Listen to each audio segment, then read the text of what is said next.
warahmatullahi wabarakatuh. Waalaikumsalam warahmatullahi wabarakatuh. Izin ya Pak, kami CGP Angkatan 9 dari Tapanuli Selatan, instansi SMA Negeri 12 Spirol, izin untuk melakukan wawancara dengan Bapak Kepala Muhammad Khair Sahbana SSI selaku Kepala SMKS Mata B Sipirol. Perkenalkan Pak, yang di samping kanan saya ada Bu Irma, ini selaku CGP dengan mata pelajaran Bahasa Indonesia. Kemudian saya sendiri, Ika Medina Harahap, guru mata pelajaran Biologi. Samping kiri saya ada Ibu Mas Naifa, guru Biologi juga Pak. Kemudian di ujung ada Bu Nur Samsi, selaku guru BK di SMA Negeri 20 Sipirol. Dan yang di depan saya Pak Parwin Pane, guru ekonomi di SMA Negeri 20 Sipirol Pak. Jadi Pak, di sini kami izin untuk melaksanakan tugas demonstrasi kontekstual pada modul 3.1 dengan tema pengambilan keputusan berbasis nilai-nilai kebajikan sebagai pemimpin. Jadi pada kesempatan ini Pak, kami akan mengajukan beberapa pertanyaan kepada Bapak yang berkaitan dengan tema yang saya bacakan tadi Pak. Kemudian kami mohon izin dan mohon waktunya ya Pak untuk kita melakukan. Oke Pak. Jadi bisa kita mulai Pak? Boleh. Oke. Untuk pertanyaan yang pertama Pak, selama ini bagaimana Bapak dapat mengidentifikasi kasus-kasus yang merupakan dilema etika ataupun bujukan moral? Baik, terima kasih Ibu. Untuk kita bisa mengidentifikasi sebuah kasus yang berkaitan terkait dilema etika dan bujukan moral, maka kita perlu untuk menganalisis situasi. Pertama kita menganalisis situasi yang ada sehingga kita bisa mendapatkan tanda-tanda dari situasi tersebut, di mana ketika tanda-tanda kasus dilema etika itu terdapat beberapa pihak yang tentunya memiliki pandangan yang berbeda gitu kan, terkait benar atau salah sebuah kasus gitu kan, ataupun sebuah situasi atau peristiwa itu. Nah, ketika terdapat perbedaan inilah, maka kita bisa mengidentifikasi bahwasanya telah terjadi kasus dilema etika ataupun bujukan moral itu. Mungkin. Oke Pak, pertanyaan berikutnya ya. Selama ini Pak, bagaimana Bapak menjalankan pengambilan keputusan di sekolah, terutama untuk kasus-kasus di mana dua kepentingan yang sama-sama benar atau sama-sama mengandung nilai kebajikan? Baik, untuk mengambil sebuah keputusan ataupun kebijakan di sebuah sekolah, tentunya kita perlu mencermati dan juga memperhatikan beberapa hal. Yang pertama, kita perlu mencermati nilai-nilai yang kita pegang teguh di sekolah, seperti visi misi sekolah kita apa, kemudian regulasi yang ada di sekolah kita apa aja, sehingga ketika kita sudah mengetahui itu bisa lebih memudahkan kita dalam mengambil sebuah keputusan. Dan tentunya kita juga harus melewati sebuah penelitian gitu kan. Sebuah keputusan juga harus kita teliti dulu dampaknya bagaimana ke depan. Apakah hanya bersifat sementara atau bisa berkelanjutan yang kita ambil itu keputusannya. Kemudian juga apakah keputusan itu bisa menciptakan masalah baru atau tidak. Nah, setelah kita melakukan penelitian ini ataupun analisis ini, maka kita bisa mendapatkan gambaran yang lebih baik tentang keputusan itu, selain tadi kita memahami tentang sekolah kita. Dan juga tentunya kita tidak lupa memperhatikan, perlu kita musyawarahkan dengan orang-orang yang terlibat dalam dilema ataupun kasus itu tadi. Kita musyawarahkan dengan orang-orang yang terlibat tersebut, sehingga kita bisa mendengar pertimbangan dari berbagai aspek, dan juga tidak lupa kita memperhatikan regulasi dari sekolah, regulasi peraturan yang ada di sekolah. Gitu. Baik Pak, yang saya tangkap tadi yang dilakukan oleh sekolah, yang pertama adalah menganalisis dulu kasusnya, kemudian mengadakan penelitian, setelah itu musyawarah dan mempertimbangkan regulasi dari sekolah. Baik Pak, untuk pertanyaan selanjutnya, menurut Bapak langkah-langkah atau prosedur seperti apa ini Pak yang bisa Bapak lakukan selama ini berkaitan dengan kasus tersebut? Terkait langkah-langkah, yang pertama kita identifikasi dulu kasusnya itu seperti apa. terkait misalnya kompleksitasnya, apakah kompleks atau sederhana, kemudian siapa aja yang terlibat, sehingga kita bisa menetapkan prioritasnya, ini mau kita langsung tindak atau bisa kita tunda. Yang pertama. Kemudian juga kita misalnya kasusnya ini adalah kasus yang punya dampak besar bagi sekolah, maka harus kita tindak cepat, sehingga kita perlu untuk mengumpulkan informasi, mengumpulkan data dan juga punya regulasi yang relevan tentang kasus ini, sehingga bisa memudahkan kita. Dan kemudian setelah terkumpul informasinya, maka kita langsung bisa bermusyawarah dengan tim ataupun rekan-rekan kita sejawat yang ada di sekolah dan bisa betul untuk mengambil keputusan. Pak, berikutnya hal-hal apa saja mungkin yang selama ini Bapak anggap efektif dalam pengambilan keputusan, terutama pada kasus-kasus yang dilema etika yang sama-sama banyak atau sering bertentang? Yang saya anggap efektif, yang pertama, bisa efektif itu jika sesuai dengan nilai-nilai sekolah kita dan juga bisa kita pertanggungjawabkan. Jadi kita perlu memahami pedoman sekolah kita dan regulasi yang ada di sekolah kita, dan juga tentunya nilai-nilai yang kita pegang teguh di sekolah. Itu membantu kita untuk lebih efektif dalam mengambil sebuah tindakan terkait dilema etika tadi. Itu saja. Oke, pertanyaannya Pak, hal-hal apa saja yang selama ini merupakan tantangan dalam pengambilan keputusan pada kasus-kasus dilema etika? Terkait tantangan, mungkin terkadang di waktu, karena kan kita dituntut untuk mengambil sebuah keputusan itu tidak hanya tepat tapi juga cepat gitu kan. Jadi mungkin terkadang kita terkendala di waktu, tekanan waktu itu tadi, dimana kita perlu waktu juga kadang untuk mempelajari lebih lanjut ataupun mengumpulkan informasi-informasi lebih lanjut terkait itu. Jadi mungkin kita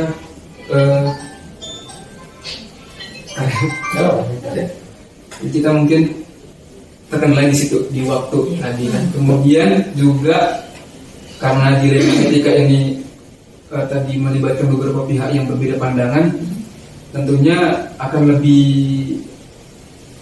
menjadi sebuah tantangan bagi kita jika ada emosi yang terlibat gitu. Misalnya satu pihak dengan pihak yang lain itu karena sama-sama membenarkan nilainya masing-masing sehingga terjadi terlibat emosi. Nah, kalau sudah sampai seperti itu maka akan menjadi tantangan juga, tantangan baru bagi kita. Mungkin itu saja untuk tantangannya. Selain waktu juga tadi ada. Oke. Jadi tentang tantangannya yang pertama ada di waktu sama emosi yang terlibat ya. Luar biasa memang untuk menyatukan berbagai macam isi kepala dari orang berbeda ya Pak. Oke. Kemudian Pak, apakah Bapak memiliki jadwal tertentu dalam sebuah penyelesaian kasus dilema etika? Apakah Bapak langsung menyelesaikannya di tempat atau memiliki sebuah jadwal untuk menyelesaikannya? Bentuk atau prosedur seperti apa yang akan Bapak jalankan? Kalau terkait waktu, sepertinya nggak ada waktu khususnya gitu kan Bu. Jadi nggak ada waktu khusus karena kan kita nggak tahu kasusnya kapan gitu kan. Jadi nggak ada waktu khusus di minggu pertama ataupun minggu terakhir, nggak ada. Tapi ketika kita mendapatkan ataupun menemukan kasus dilema etika ini, maka kita akan langsung mengidentifikasinya, gitu kan. Kalau memang dia kompleksitasnya rendah dan bisa langsung kita selesaikan, ya kenapa tidak kita langsung selesaikan di hari itu juga. Tapi kalau misalnya dia butuh waktu untuk mengumpulkan informasi ataupun bermusyawarah dengan orang-orang yang terlibat, ya mungkin kita bisa jadwalkan untuk waktu tertentu untuk menyelesaikan itu. Itu ya, saya. Iya. Waktunya. Iya Pak. Pasti tidak ada waktu khusus ya Pak. Tidak ada waktu khusus. Oke Pak, selanjutnya tadi sudah dijelaskan faktor-faktornya tidak tergantung dengan waktu ya, tergantung daripada masalahnya itu datang ya, situasinya. Kemudian kira-kira adakah adakah faktor-faktor yang lain yang bisa dilakukan untuk mempermudah atau membantu Bapak dalam pengambilan keputusan dalam kasus-kasus dilema etika tersebut? Kalau faktor-faktor lain yang bisa membantu ya Bu ya? Iya. Atau seseorang yang bisa Seseorang. membantu. Kalau seseorang tentunya kita kan punya tim, gitu kan? Tim di sekolah, baik itu rekan-rekan guru, kemudian juga ya tim di sekolah lah. Itu mungkin bisa membantu kita dalam memberikan sudut pandang yang berbeda sehingga bisa menghasilkan keputusan yang lebih tepat. Kemudian juga kita bisa berkonsultasi dengan konsultan pendidikan misalnya. Tentunya ada beberapa sekolah yang punya konsultan pendidikan dan salah satunya kita juga punya konsultan pendidikan. Kemudian kita bisa berkonsultasi ke konsultan pendidikan. Kemudian juga faktor-faktor lain yang bisa membantu mungkin dengan kita memahami secara detail tentang pedoman sekolah, kemudian regulasi yang ada di sekolah, kemudian juga regulasi yang ada di dinas pendidikan terkait sekolah, itu bisa lebih membantu kita dalam menyelesaikan kasus ini dengan lebih cepat. Baik Pak, ternyata ada konsultan pendidikan ya Pak di sekolah Bapak, sungguh luar biasa. Pertanyaan terakhir nih Pak dari kami CGP, dari semua tentu kan Pak ketika menangani kasus pasti ada pelajaran atau hikmah yang dipetik. Nah Pak, dari semua hal yang telah disampaikan oleh Bapak sendiri, pembelajaran apa yang Bapak atau Bapak petik dari pengalaman Bapak selama ini saat mengambil keputusan dilema etika? Baik, pembelajaran yang saya dapat mungkin lebih ke kenali sekolah kita lebih dalam sehingga kita bisa mengetahui seluruh terkait nilai-nilai, terkait siswa, guru dan sebagainya. Kemudian juga kita perlu untuk menyatukan hati seluruh warga sekolah, terutama guru-guru terlebih dahulu, bermusyawarah sehingga nanti bisa muncul kreativitas dan juga fleksibilitas dalam menyelesaikan setiap kasus ataupun tantangan yang dihadapi sekolah. Mungkin seperti itu.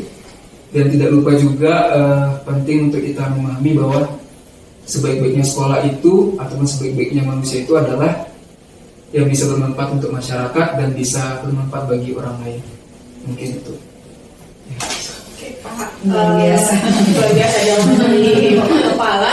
Oke Pak, terima kasih atas jawaban-jawaban yang telah Bapak sampaikan terkait dengan pertanyaan-pertanyaan kami.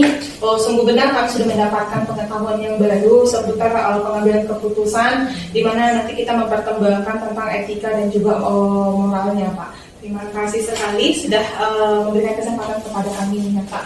Demikianlah sesi wawancara kami dari CGP Angkatan 9 Tapanuli Selatan dan instansi SMA Negeri 20 Sipirok. Assalamualaikum warahmatullahi wabarakatuh. Waalaikumsalam warahmatullahi wabarakatuh. Terima kasih. Terima kasih banyak Pak.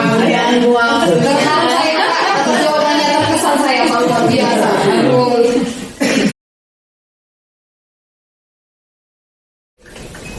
Terus lanjut. Bismillahirrahmanirrahim. Assalamualaikum warahmatullahi wabarakatuh. Waalaikumsalam warahmatullahi wabarakatuh. Yang kami hormati Bapak Kepala SMA Negeri 20 Sipirok, Bapak Hairul Faiz Nasution SPT MSI. Yang saya hormati Bapak Ibu CGP Angkatan 9 Kabupaten Tapanuli Selatan. Kebetulan instansi sama SMA Negeri 20 Sipirok. Izin Pak, kami CGP Angkatan 9 akan melaksanakan tugas demonstrasi kontekstual modul 3.1 tentang wawancara pimpinan sekolah dengan tema pengambilan keputusan berbasis nilai-nilai kebajikan sebagai pemimpin. Di sini kami Pak sebagai CGP akan mengajukan beberapa pertanyaan. Mohon kiranya Bapak menjawab dari pertanyaan kami ini. Bagaimana Pak? Sudah bisa kita mulai Pak? Selama ini menurut Bapak, bagaimana Bapak dapat mengidentifikasi kasus-kasus yang merupakan dilema etika atau bujukan moral Pak? Ya, yang biasa kita lakukan kan sebenarnya kita harus lebih mau mencari informasi, mengidentifikasi masalah tersebut. Sebenarnya seperti itu dia, artinya kan dengan melakukan pengamatan terhadap masalah yang ada dan terhadap kasus yang informasi dari misalnya dari berbagai pihak ya, terutama mungkin yang terkait gitu. Terus kita juga mengecek kebenaran ya, dengan harapan tentunya agar kita nanti dalam mengambil keputusan tidak ngalah. Bahasanya itu kan kita cek and recheck aja kan gitu ya. Dan berbicara tentang dilema etika itu sebenarnya kan kita melihat pertentangan nilai ya, melihat pertentangan nilai dan arahnya nanti bagaimana misalnya dampak atau pengaruhnya terhadap guru. Jadi kalau misalnya kalian sebagai siswa, bagaimana dengan kasus yang ada setelah identifikasi, cari informasi, mungkin nanti akan mengarah kalau kita ambil keputusan apa dampak terhadap siswa, kan gitu, apa dampak terhadap siswa. Nah, kemudian juga tidak ada salahnya mungkin seperti saya paling saya lakukan konsultasi dengan guru-guru. Itu juga sebagai guru seperti itu saya kira, konsultasi dengan guru-guru lain kasus yang misalnya pada seorang anak, dan kita di sana tetap mengedepankan kode etik guru. Dan saya pun juga begitu, saya mengedepankan kode etik sebagai kepala sekolah kan gitu ya. Nah, ya, Assalamualaikum. Ya, ya. Jadi kan apa yang kita ambil keputusan itu, misalnya saya sebagai kepala sekolah, apa yang saya ambil dalam keputusan itu mempertimbangkan dampak sebenarnya dan terhadap guru-guru, kalian pun mungkin terhadap guru atau siswa gitu ya, sehingga ada semacam bagaimana kita bisa memastikan bahwa kebijakan yang kita ambil itu selaras sejalan dengan prinsip etika gitu. Baik Pak, kemudian untuk pertanyaan yang kedua Pak, selama ini bagaimana Bapak menjalankan pengambilan keputusan di sekolah, terutama untuk kasus-kasus di mana dua kepentingan yang sama-sama benar atau sama-sama mengandung nilai kebajikan atau dilema etika? Gitu ya. Apa namanya? Bagaimana kita menjalankan pengambilan keputusan itu kan, yang pertama juga kita lihat dulu kira-kira misalnya apakah memang yang katakanlah kalau berkaitan dengan kepentingan, apakah itu misalnya untuk kepentingan pribadi gitu, atau untuk kepentingan kelompok begitu kan. Nah, jadi dalam konteks itu misalnya kalau seandainya untuk kepentingan individu atau mungkin untuk semua warga sekolah, maka kita akan lihat apa dampak yang terjadi terhadap misalnya kebijakan atau keputusan yang kita ambil. Dan itu artinya kita juga memang perlu pertimbangan tentang arah dari katakanlah dampak yang ditimbulkan dari pengambil keputusan itu terhadap pribadi atau terhadap kelompok misalnya, yang itu ya. Dan biasanya kan kalau misalnya juga kita harus melihat terhadap efek dari yang timbul dari pengambilan kebijakan keputusan itu terhadap misalnya jangka panjangnya apa yang mana dampak itu ya. Nah, di samping itu juga kita sering juga melakukan misalnya dakwah itu kan, kita bisa berdiskusi, bermusyawarah kan gitu. Barangkali mungkin ada pihak-pihak lain yang terkait kan gitu. Dan juga kita buat diskusi terbuka yang bisa memberi masukan manfaat mungkin berarti bersama kan gitu ya, sehingga kita harus mengambil atau membuat seperti kesepakatan itu, sehingga kita akan memperkecil resiko ini, ataupun mungkin ya semuanya bisa menerima kan gitu ya. Jadi artinya keputusan itu diambil berdasarkan kesepakatan bersama kan gitu, tetapi ingat tadi tetap berpegang pada nilai-nilai yang nilai kebajikan yang kita sudah tetapkan seperti itu ya. Iya. Banyak pertanyaannya, berapa banyak? Iya. Ya, selanjutnya pertanyaannya Pak, langkah-langkah atau prosedur seperti apa yang biasa Bapak lakukan selama ini? Ya.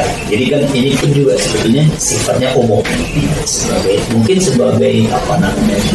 pimpinan, walaupun kita sebetulnya bukan ahli manajemen gitu. Kita magister itu bukan magister manajemen. Kalau Pak cocok itu ya Pak Farlin apa itu sarjana Pak Farlin yang betul. Gimana lagi?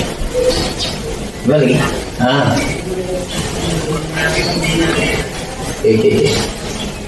Ya, kita ada lagi ya.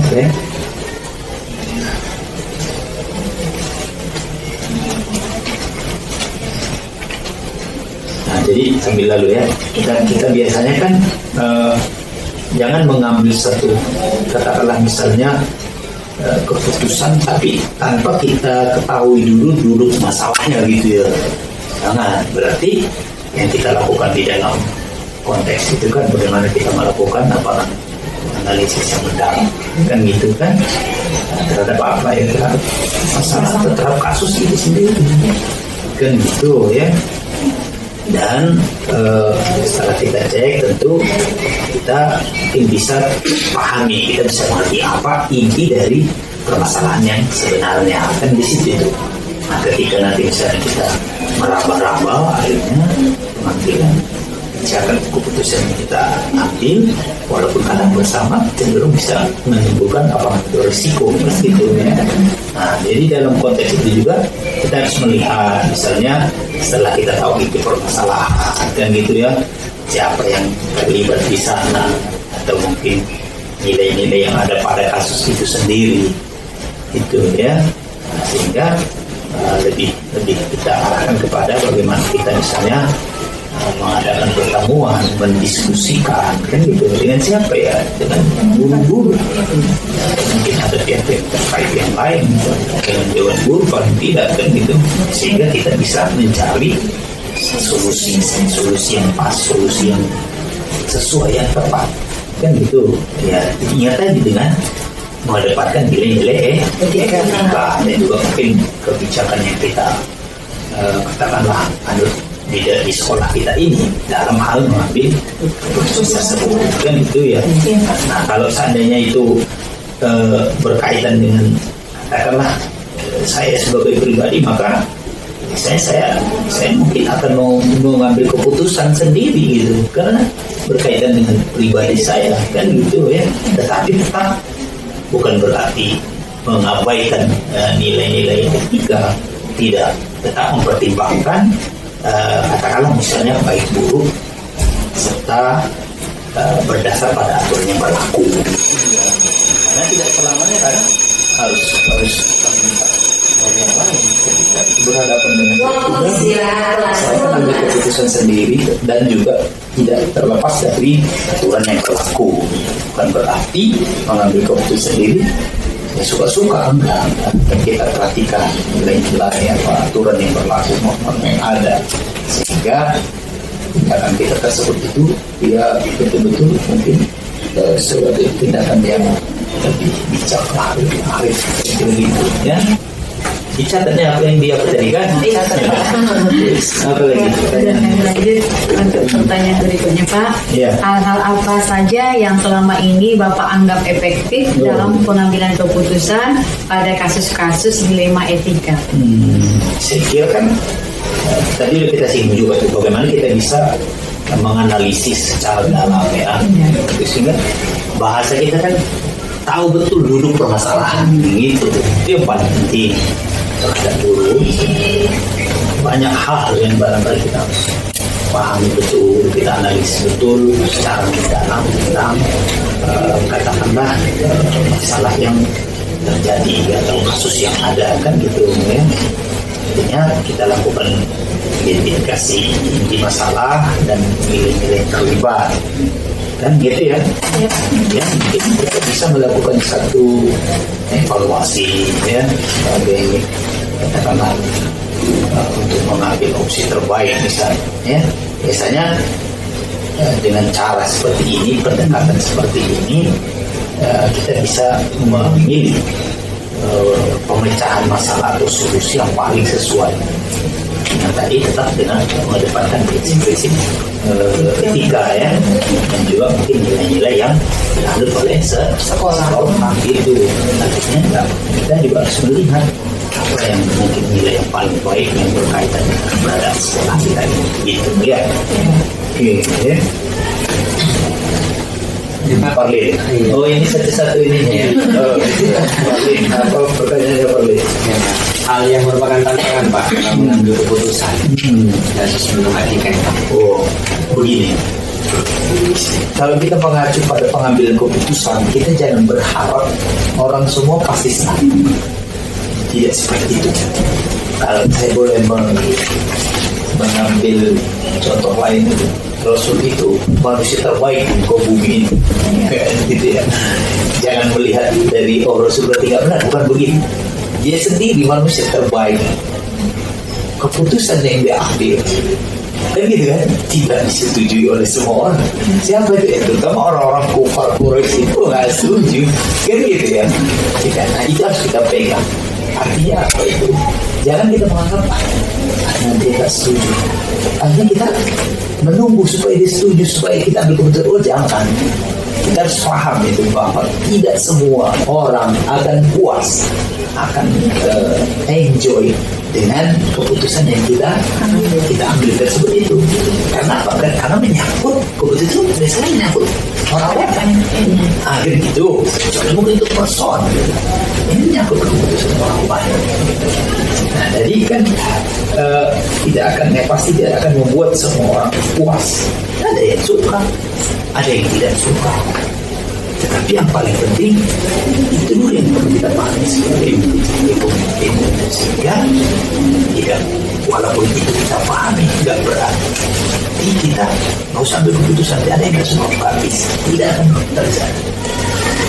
Kalau misalnya terjadi itu pemilihan presiden, siapa menterpilih belum tentu 100%, jangan sekali. Ada satu orang saja pun sudah tidak 100%. Kan gitu ya. Tapi ya sekalipun itu terjadi, tidak berarti kita katakanlah mungkin menyerah, kalah, ya sudahlah. Ada nanti yang nggak setuju nih, tidak seperti itu kan gitu ya. Selama misalnya kita mengedepankan bahwa keputusan itu untuk orang banyak, ya udah ambil risiko pun tidak ada masalah. Jangan tadi menunggu soalnya bagaimana supaya semuanya setuju kan gitu ya. Jadi kan barangkali ini keputusan yang kita buat itu berpihak pada banyak orang banyak kan gitu, dan memang benar serta bisa dipertanggungjawabkan. Bukan berarti udah banyak yang setuju padahal tersalah. Oh jangan, enggak juga. Nah di situlah mungkin posisi kita. Kalau memang menyalah walaupun banyak yang setuju, jangan kan gitu. Kita tetap etik kan gitu. Kita tetap memiliki kode etik di dalam mengambil kebijakan kan gitu ya. Jangan nanti misalnya saya pun mungkin sebagai kepala sekolah begitu kan. Bukan berarti misalnya keputusan ini keputusan banyak loh, jadi yang salah pun dianggap nggak seperti itu. Bisa saja kami setuju sekolah ini dibakar, itu kan saya tidak setuju itu. Ini masalah seperti orang banyak yang maksudkan masyarakat masih butuh ini loh, gitu ya. Tapi kita harapkan keputusan itu menyangkut keputusan untuk orang banyak, dan yang pasti tidak akan semuanya itu puas atau setuju. Tapi yang pasti keputusan kita ambil itu adalah sebagai sebuah kebenaran dan memang kita bisa dipertanggungjawabkan kan gitu ya. Jadi kan apa tantangannya di situ biasanya ya ada satu orang yang nggak setuju, itu tantangan. Makanya dia, biasanya jangan kalah, presiden begitu, nggak setuju, jangan gara-gara itu, sehingga nggak ada kebijakan, jangan, jalan aja. Nah banyak juga orang mungkin tidak berani seperti itu. Apapun resiko itu kita tanggung. Andai kan misalnya sama itu dengan ancamannya, biarkan saja, gitu kan masalah. Tapi pasti kita tetap bertolak belakang kebenaran yang kita sampaikan bisa dipertanggungjawabkan kan gitu ya. Walaupun mungkin tantangannya terhadap pihak-pihak yang tidak suka ya. Tapi itu saya kira alamiah saja. Ada yang senang, ada yang tidak senang. Gitu. Jadi kalian pun nanti begitu di kelas gitu. Lihat yang ibu bapak putuskan itu sudah benar kok. Ini kan sudah kita lakukan identifikasi. Ini menyangkut orang banyak. Ya, sekalipun ada yang nggak suka, biarkan aja. Dan gitu. Dan bahasanya cukup misalnya di dalam pemutusan, di dalam pengambilan keputusan itu berdaya. Di luar jangan lagi. Kan gitu. Ini kan sering terjadi nih kan. Mestinya kalau misalnya kita rapat mungkin di situ, ya udah cukup di situ. Masalah seperti itu kan. Jangan lagi kan. Itu bapak itu kayak mana? Jangan dong. Karena saya pun nggak seperti itu. Oh, itu guru saya nggak. Cukup di situ gitu. Hanya kita bisa melihat bahwa yang kita jalankan itu baik kok, benar kok. Kira-kira gitu ya. Dan itu menyangkut keputusan terhadap orang banyak. Jangan nanti satu tidak setuju maka buyar. Oh ya, itu kan nanti akan berabe akibatnya itu. Kan gitu ya. Baik. Ternyata begitulah tantangan yang dihadapi ya Pak. Ya, ketika ya. kita membuat kebijakan itu, selama itu kebijakan itu menyangkut kebutuhan yang banyak, tetapi itu bisa dipertanggungjawabkan dan benar, maka diambil saja walaupun ada orang yang tidak suka. Biarkan saja, kan gitu. Bahasanya itu kan anjing menggonggong, bilang berlalu. Iya. Biarkan saja, dan nggak perlu dibahas itu. Ini nggak bisa jalan. Terus kita berpikir.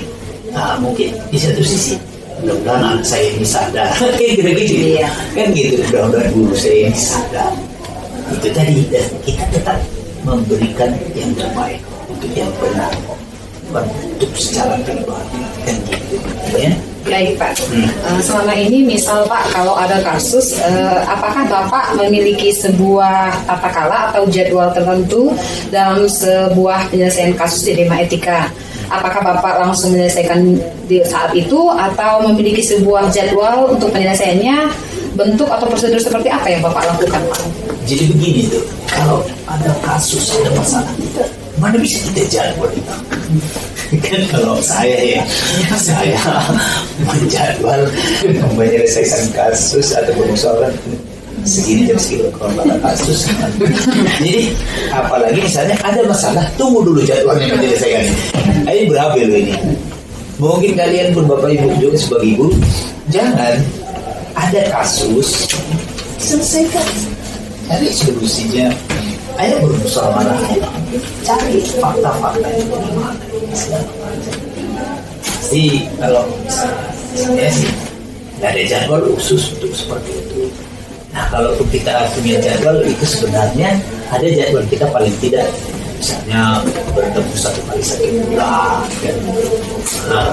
Tapi bukan berarti mengarah pada bagaimana menyelesaikan kasus maksudnya tidak, walaupun ada juga seperti itu kan gitu ya. Karena kita pengen kalau ada masalah itu kita selesaikan secepat mungkin. Nah itu punya di situ kan, selesaikan secepat mungkin kan, harus gitu.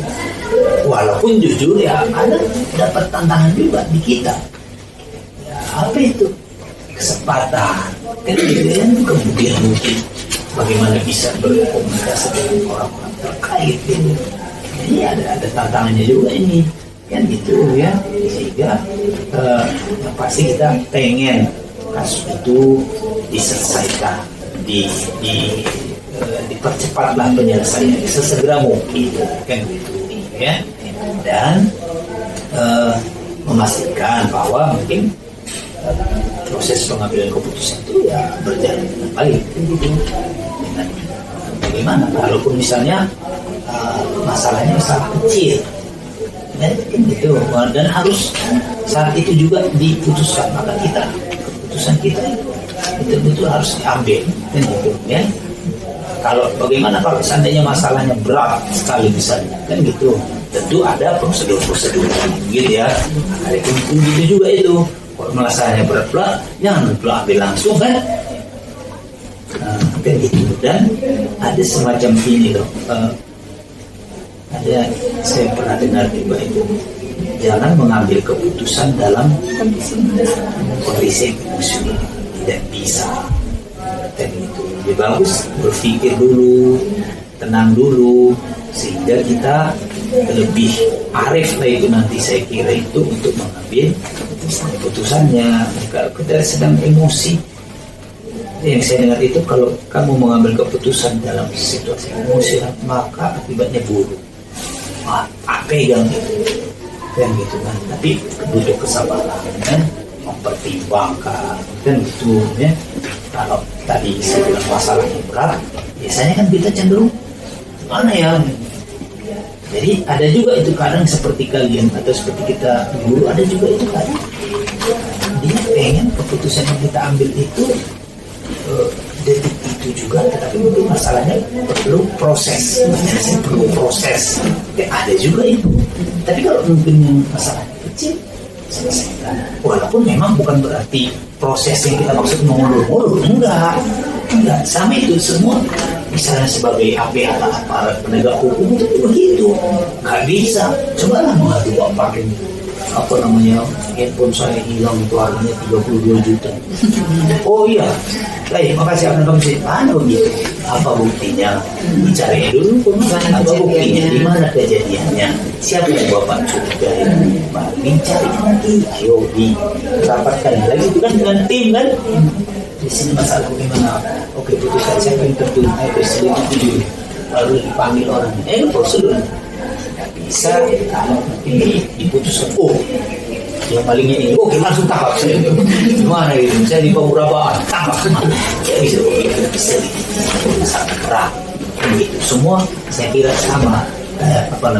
Penanganan itu artinya intinya di sini kalau dia misalnya berat, maka melibatkan banyak pihak tentunya ya. Harus mungkin melalui prosedur kan gitu ya.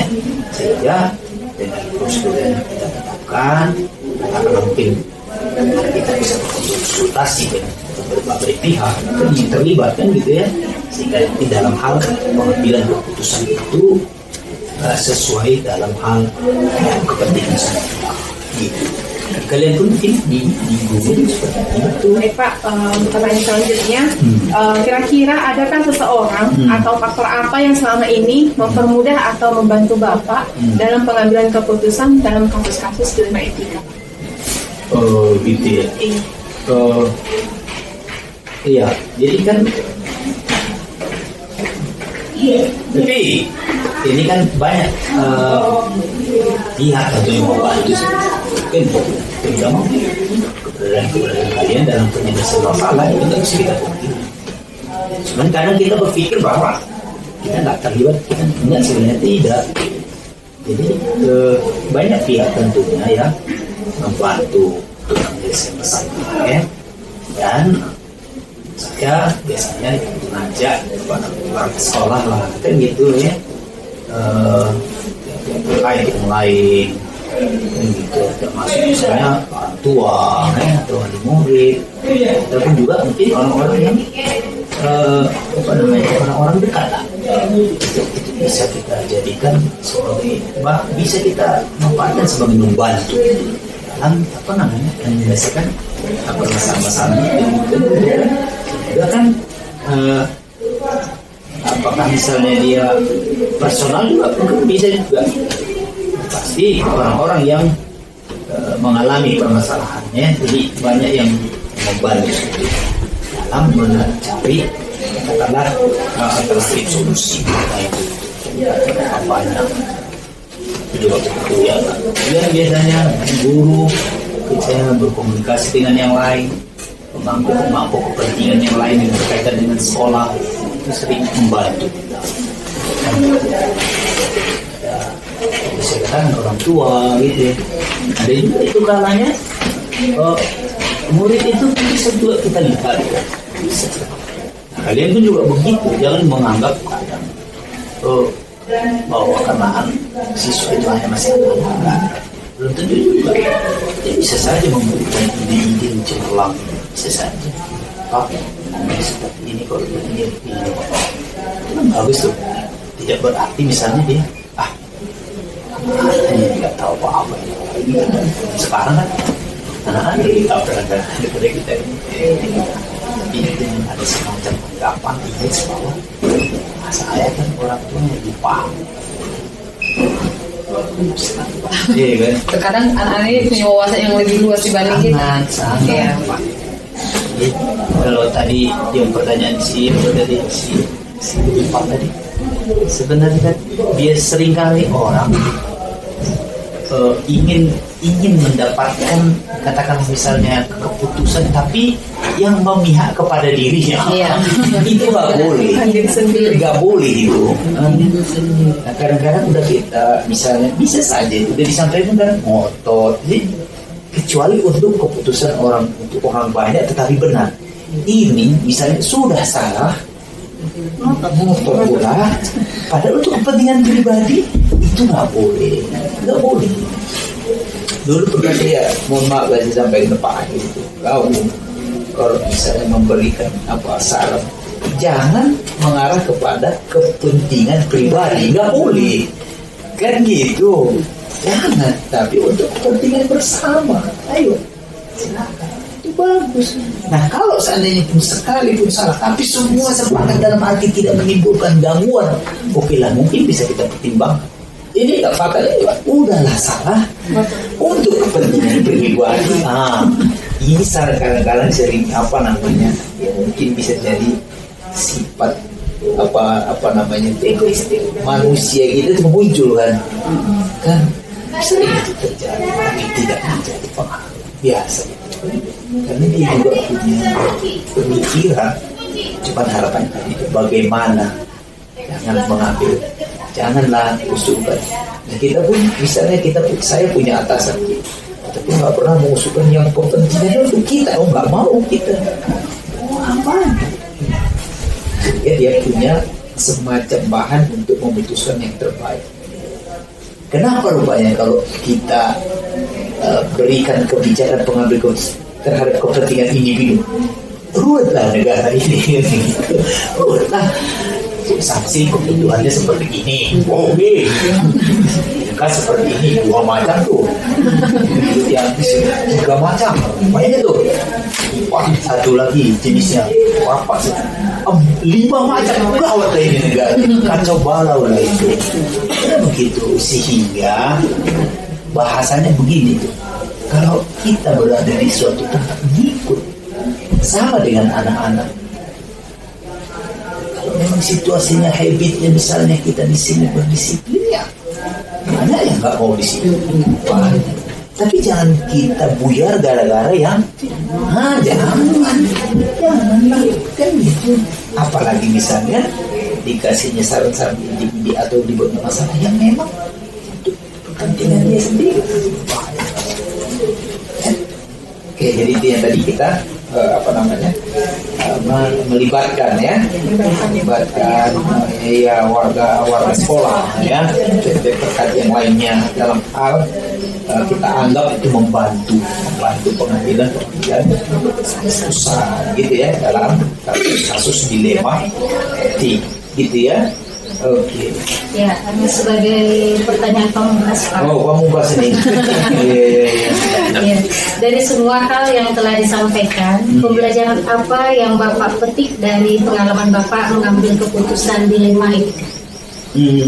Kan tentu kan bagaimana kita belajar tentang pentingnya kan gitu ya.